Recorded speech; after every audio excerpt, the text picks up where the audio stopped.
Hello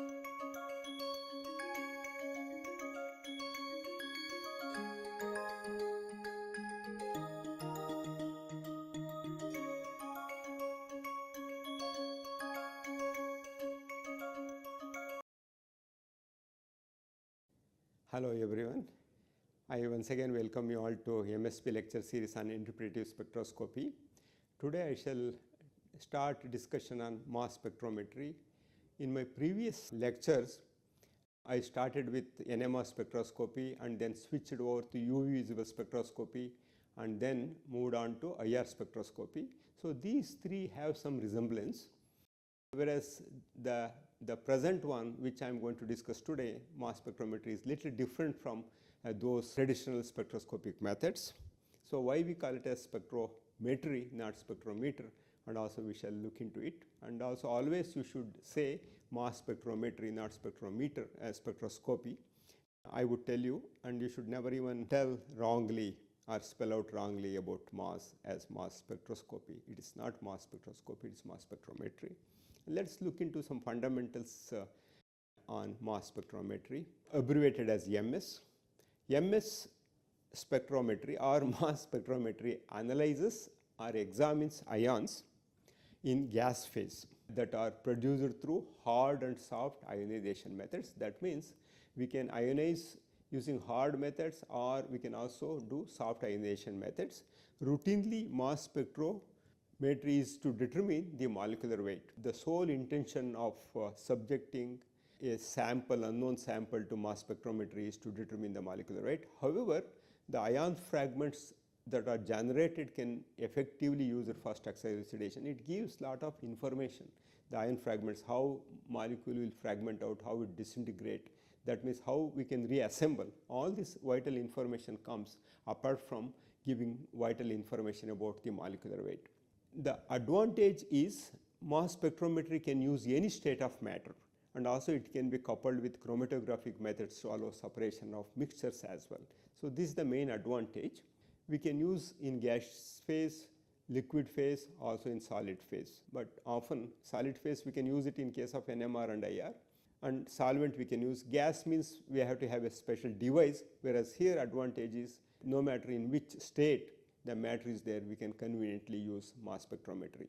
And also it provides a convenient way to study gas phase reactions. So often when we do gas phase reactions, it is very difficult to monitor using other spectroscopic methods, whereas here we can conveniently study and understand the mechanistic pathway and several other related things about kinetics using gas phase reactions. Kinetic and thermodynamic parameters can also be studied using mass spectrometry. That's another advantage of mass spectrometry. Since mass spectrometry involves measurement of mass numbers, not energy absorption, it is referred to as mass spectrometry and not spectroscopy. I repeat again, since mass spectrometry involves measurement of mass numbers, not energy of absorption, so hence it is referred to as mass spectrometry and not spectroscopy.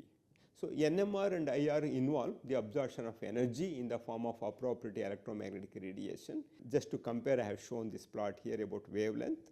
You can see here the length of one full circle is called wavelength, and then the number of cycles per second is referred to as frequency nu.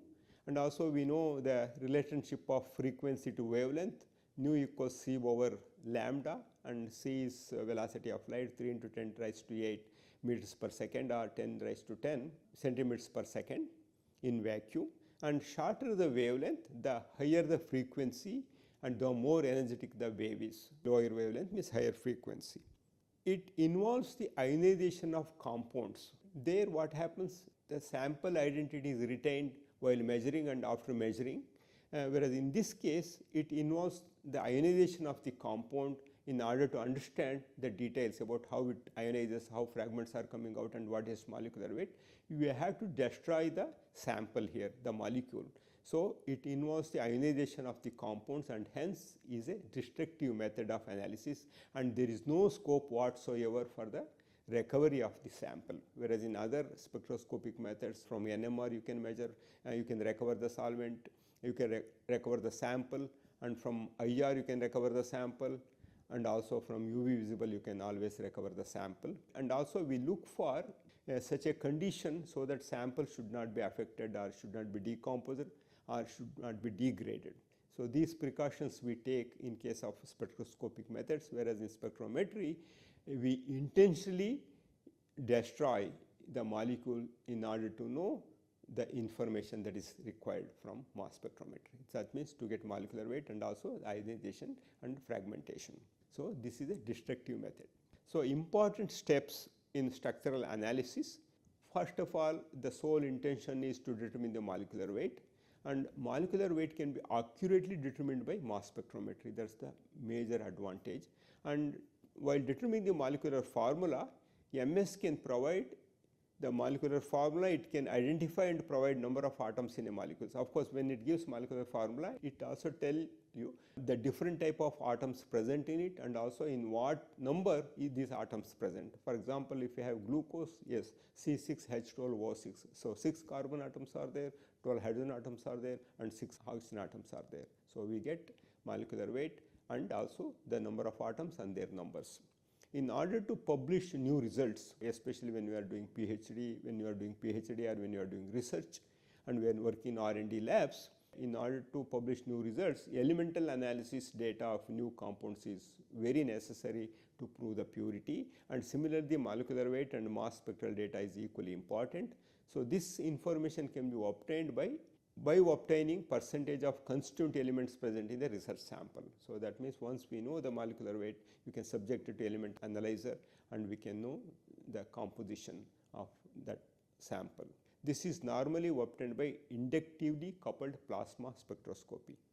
As I said, in order to determine the molecular weight, we have to ionize the sample. So then what are the methods that we have at our disposal for ionization? We have two methods. One is called electron impact ionization, called as EI, abbreviated as EI, and then the chemical ionization, abbreviated as CI. The output of ionization, either from electron impact ionization or chemical ionization, is a plot of relative abundance to mass to charge ratio m/z. So that's what we see in case of a typical mass spectrum. So this is the typical setup used in electron impact. In electron impact ionization, the chamber is maintained at a pressure of 0.005 torr. The gaseous neutral sample molecules enter into the ion chamber through molecular inlet. So this one, here it is called as molecular leak. So this is the molecular inlet through which sample is, the gaseous neutral sample is allowed to go inside. A tight helical beam of highly energetic accelerated electron beam, approximately 70 electron volt, from a glowing tungsten or rhenium filament pass perpendicular to incoming gas molecule. So that means you can see if it is entering like this here, if it is entering like this here, these are all coming in perpendicular direction. These electrons are drawn off by a positive charged slit called electron trap, which is on the opposite side of the filament. You can see it's in the opposite side of the filament, and then thus electron travel across the ion chamber. Ions are generated by the exchange of energy during the collision of the electron beam and sample molecules. So this happens in the ionization chamber here. As the electron beam is highly energetic with 17 electron volt, it provides sufficient energy to gas molecules to have ionization and to cause the characteristic fragmentation of sample molecules either by loss of radicals or by loss of neutral molecules. Under the influence of this high energy electron beam, what happens? Ionization takes place, and of course here 70 volt electron volt, and it gives M plus 2 electrons, and then M plus further,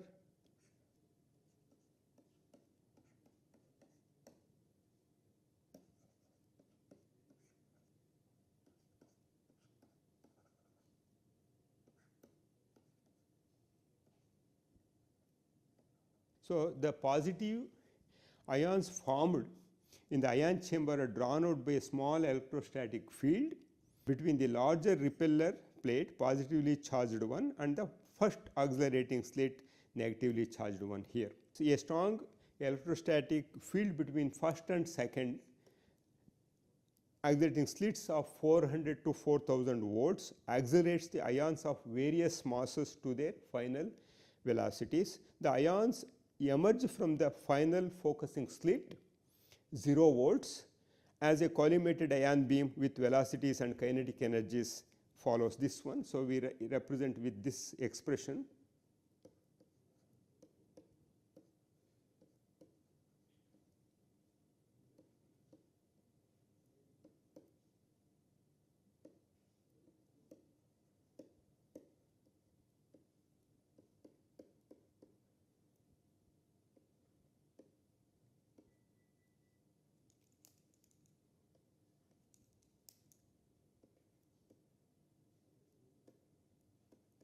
So and so on.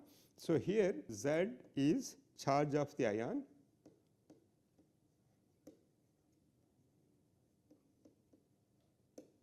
V equals voltage, small v equals velocity of various ions,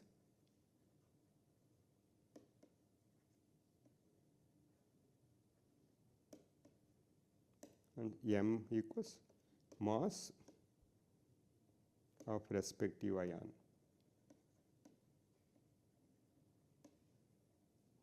The sample vapor is bombarded by electrons that are perpendicular to the path of the sample that results in ionization in this case.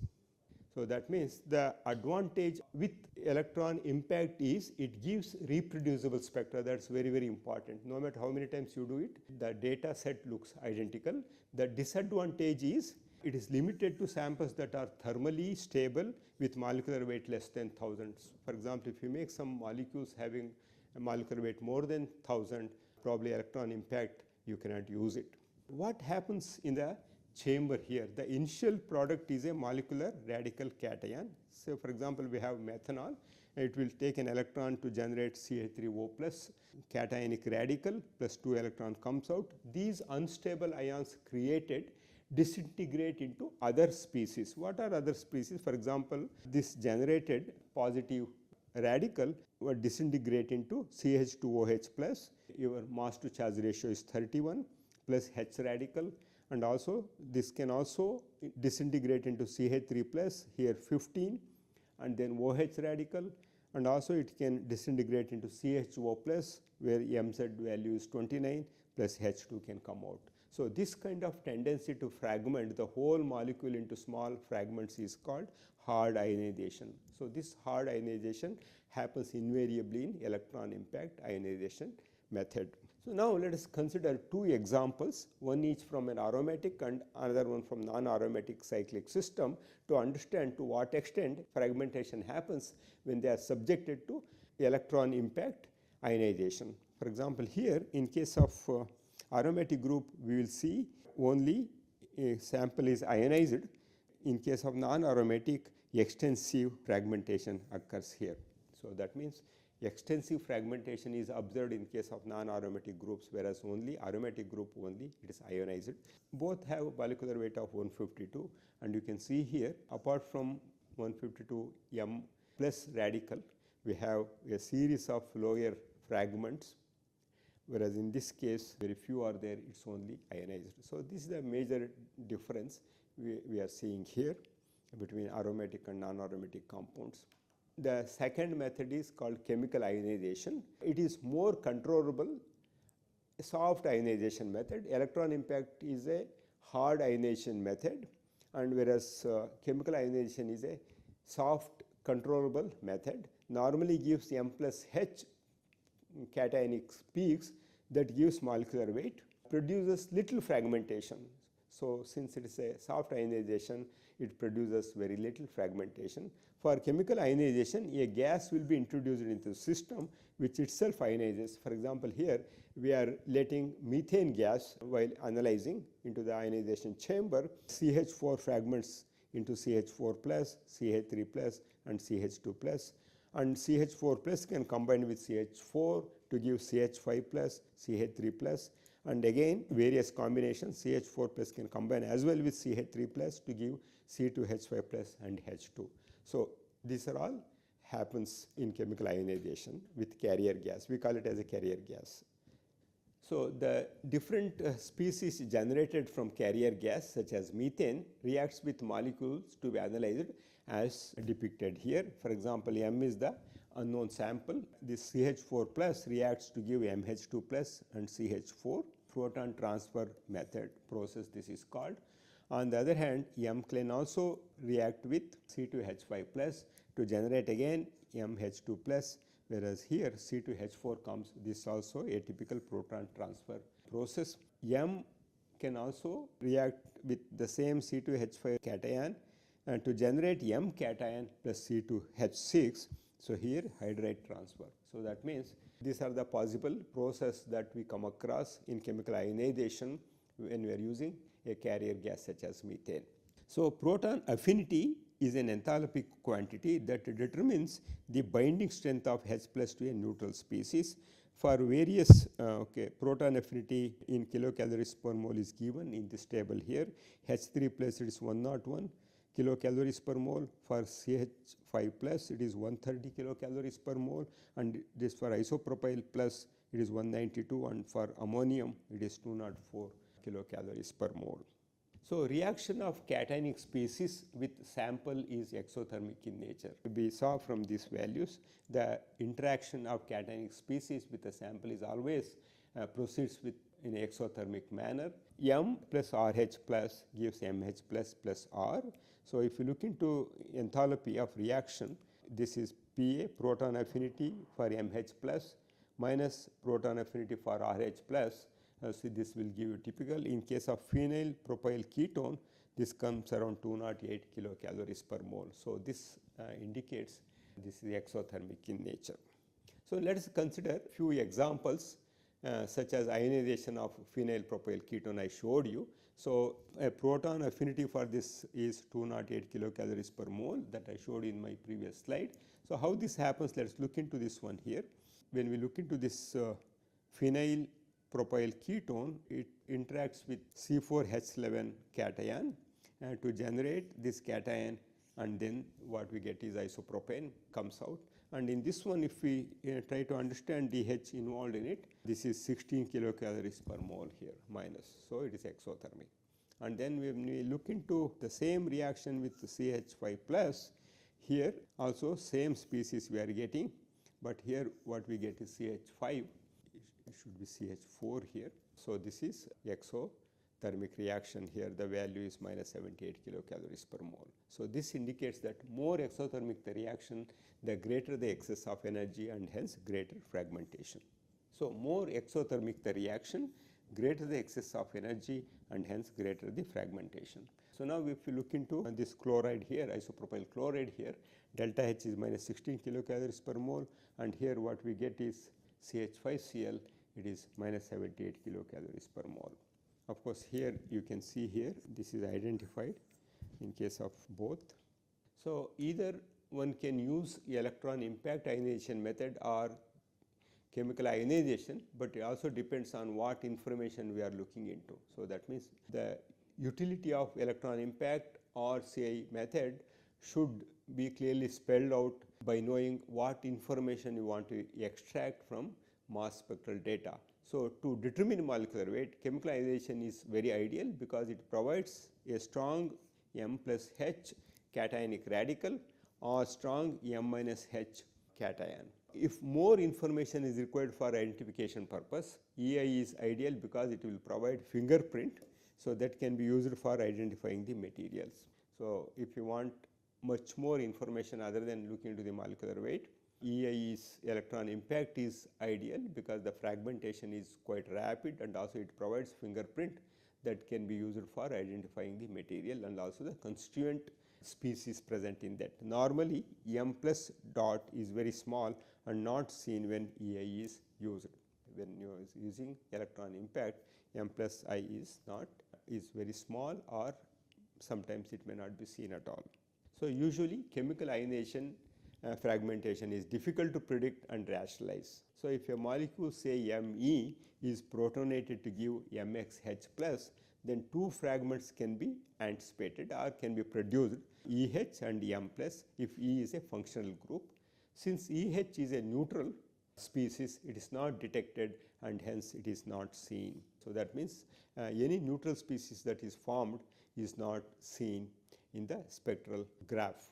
Now let us look into the resolution of a mass spectrometer. So resolution of mass spectrometry is given by the term delta M equals M by R. So R is resolution, which allows to calculate the nearest mass of the sample, that is M plus to minus delta M, that can be readily distinguished from a given mass by the spectrometer. For example, Z by M equals M, so you can readily calculate from the mass spectrometer.